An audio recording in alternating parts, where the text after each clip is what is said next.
Bathroom यहाँ है, आइए इधर आइए।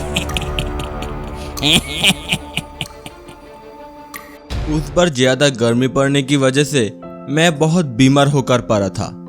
जो भी खाता हूँ हजम ही नहीं होता। पेट में भी बहुत दर्द, आंखों में भी अंधेरा छाया हुआ। शहर छोड़ना होगा, ये शहरी परेशानी है। कुछ दिन घूम के आओगे तो ठीक हो जाएगा।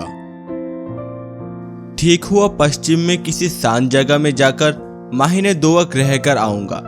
घाटशिला, मधुपुर, गिरिडीह पिताजी को कोई जगह पसंद नहीं आया। कहा, ये जगह बहुत सुनसान सा है, बिल्कुल भी सुरक्षित नहीं। सोचते सोचते ठीक हुआ कि लखनऊ जाऊंगा।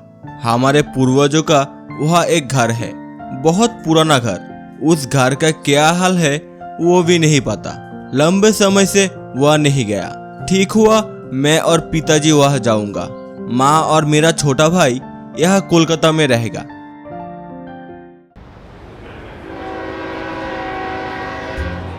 हम ट्रेन से उतरकर उस घर के ओर चल पड़ा। चारबाग, अमीनाबाद पूछकर घर की पता मिला। बाजार से घर बहुत दूर है। आसपास बस्ती, बकरियां और मुर्गी की झुंड आसपास घूम रहा है। एक मंजिल की घर, उतना भी बुरा हाल नहीं था जितना मैंने सोचा था। दोपहर की समय था जब मैं घर में दाखिल हुआ। सूर्य चमक रहा था। 2 कमरे और एक बाथरूम और एक कोने में रसोई घर। बाहर गया और होटल में खाना खाया। इधर उधर घूमकर जब घर लौटा तब लगभग 8 बज रहा है। ताला खोलकर अंदर जाते समय रुक गया। चेहरा घुमाया और देखा कि कोई दरवाजे के बाहर खड़ा है। कुर्ता पजामा पहना हुआ, सर पर टोपी। कौन? सलाम साहब, आपका गुलाम हुजूर। दिया जलाने के बाद उस व्यक्ति को घर बुलाया गया। लंबा चेहरा, कालकोटरी में 2 आंखें चमक रहा है। मुंह में काहे भी मांस नहीं है। समझ गया भूखा रहने से ऐसा हुआ। आप नए हैं, कुछ दिन रहेंगे यहाँ पर? ऐसा ही तो सोचा था। ये मेरे दादाजी का घर है, बहुत दिन से यह नहीं आया। जरूर रहेंगे सर, अलबात रहेंगे। और जितनी दिन यहाँ पर रहेंगे इस गुलाम आप लोगों को पहरा देगा। ये आपके लिए एक विदेश है। ये तो अच्छा हुआ, पहरेदार हैं तो हम सुरक्षित रहेंगे। तो तुम्हारा नाम क्या? बंदर नाम अब्दुल रिजवी। तुमको कोई पहचानता है यहाँ पर? उस आदमी की दोनों आंखें चमक उठी। दिखेंगे सर, ये देखिए। उसके बाद अब्दुल ने अपने कुर्ते की पॉकेट से पुराने कुछ कागज निकाले। सब कागज हल्दी हो गया था। 2-3 अनुभव पत्र बड़े अक्षरों में लिखा हुआ। ये देखिए, फैजाबाद का जमींदार, अयोध्या का नवाब, गद्दार रहीम, सभी ने लिखा। अब्दुल रिजवी जैसा विश्वासी, कर्तव्यवान, ईमानदार आदमी आपको कभी नहीं मिलेगा। अच्छा ठीक है, तुम्हें रखूंगा। तो बताओ कितना पैसा देना पड़ेगा? मैं अकेला आदमी हूँ खदाबन, जो आप देंगे उसमें मैं खुश हूँ। अब्दुल रह गया। 2-3 दिन बहुत अच्छी कटी। जब बाहर से वापस आता था देखता था अब्दुल दरवाजे के सामने खड़ा है। एक चौकन पहरी हमको देखते ही अपने माथे पर हाथ उठा के सलाम करते थे। 3 दिन बाद मैं रात को सो रहा था। अचानक मुझे लगा जैसे मेरा बिस्तर कांप रहा है। क्या हो रहा है? बिस्तर इस तरह क्यों हिल रहा है? मुझे लगा ये भूकंप है।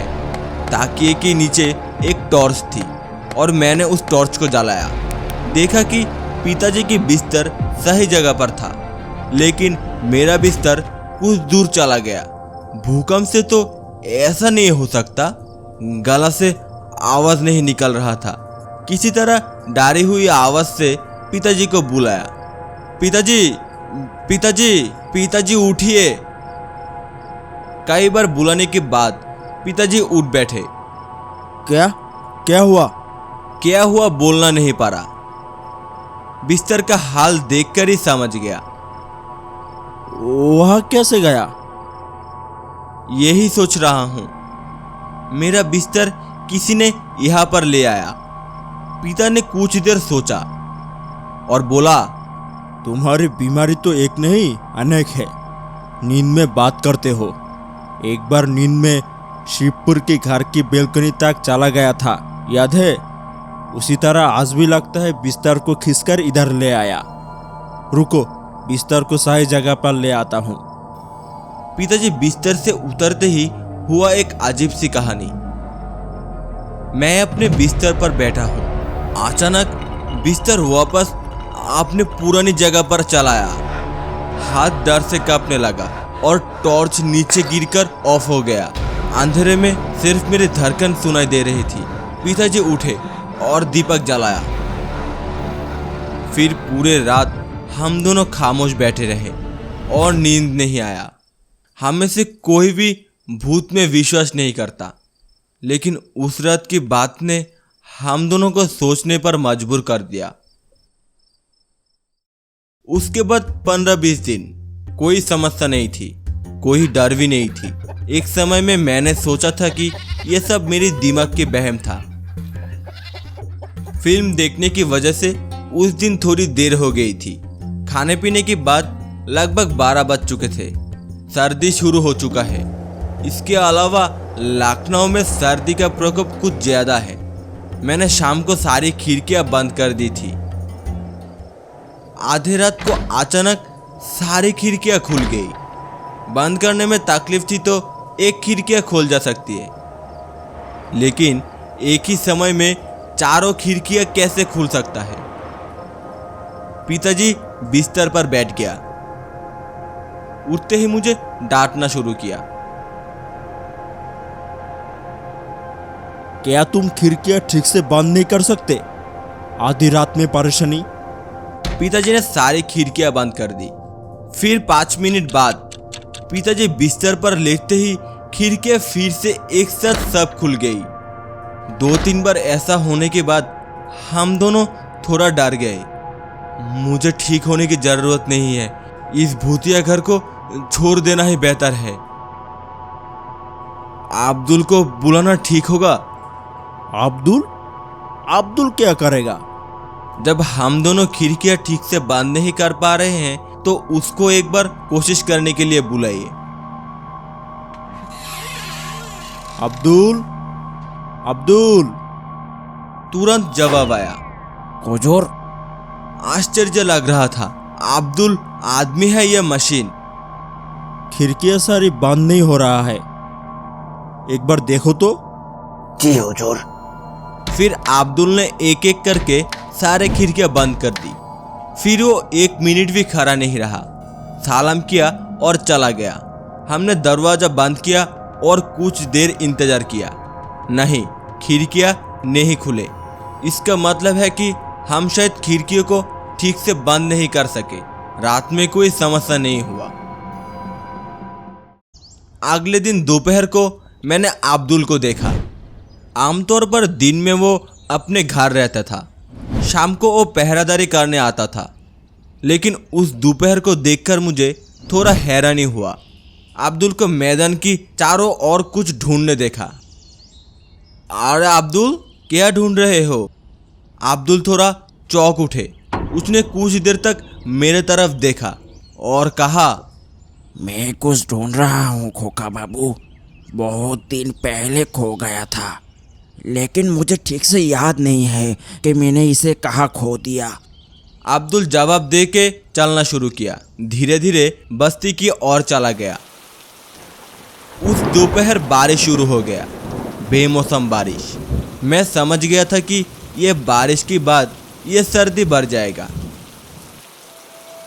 आधी रात में आँख खुल गई। लग रहा था घर में कुछ शब्द सुनाई दे रहा है। कोई बूट पहनकर चल रहा है। उठकर बैठा। पिताजी सो रहे थे। मैंने टॉर्च जलाया। और कमरे के चारों ओर देखा। कोई कहीं नहीं, लेकिन बूट की सब तब भी सुनाई दे रहा था। चूहों की उत्पत्ति नहीं तो। मुझे लग रहा था कि बाथरूम से आवाज आ रहा था। हिम्मत करके उठा। मैंने बाथरूम का दरवाजा खोला और टॉर्च जलाकर चारों ओर देखा। जब मैं कोने के ओर रोशनी दिया तब देखा दीवार के पास एक भयानक कंकाल, जीवित नर कंकाल मुझे दोनों हाथ भरकर बुला रहा था।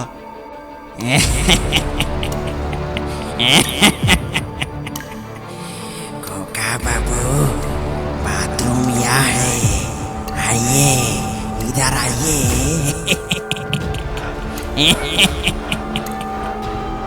मेरे पूरे शरीर का खून डर की वजह से जम गया। मैं बेहोश हो गया और बाथरूम के दरवाजे के पास पड़ा रहा। मैं आंखें खोली तो देखा कि मैं बिस्तर पर लेटा हूँ और पिताजी मेरे बगल में बैठा है। अच्छा बोलो तो, क्या हुआ था तुम्हें? पिताजी को सारी घटना समझाने के बाद पिताजी ने कहा, हैरानी की बात है, कल रात से कितनी बार अब्दुल को बुलाया डॉक्टर के पास भेजने के लिए, लेकिन वो तो लापता है। बाद में मैंने पड़ोस की बस्ती से एक लड़के को भेजा। थोड़ी देर बाद बाहर मोटर की शब्द सुनाई दी। पुराने बंगाली डॉक्टर ने कमरे में प्रवेश किया। सब कुछ सुनने के बाद वो कुछ देर चुप रहा और बोला, हमने तुम्हारे दादाजी को इस जमीन पर घर बनाने के लिए बहुत बार रोकी, लेकिन उसने नहीं सुना। क्यों? इस जमीन में क्या है? एक कब्र थी। और एक बात, अब्दुल नाम का एक आदमी था जो पहरा देता था, वो भी नहीं मिल रहा है। अब्दुल? पूरे नाम क्या बताया? अब्दुल रिजवी। और उसी समय डॉक्टर चौंक गया। क्या बोल रहे हो? यह तो अब्दुल रिजवी की कब्र थी। आज से 80 साल पहले उनकी मृत्यु हो गया। लेकिन उन्होंने वो सर्टिफिकेट दिखाया था। क्या आपने उसकी तारीखें दिखी है? दिखेंगे सर। खोका बाबू, बाथरूम यहाँ है, आइए, इधर आइए।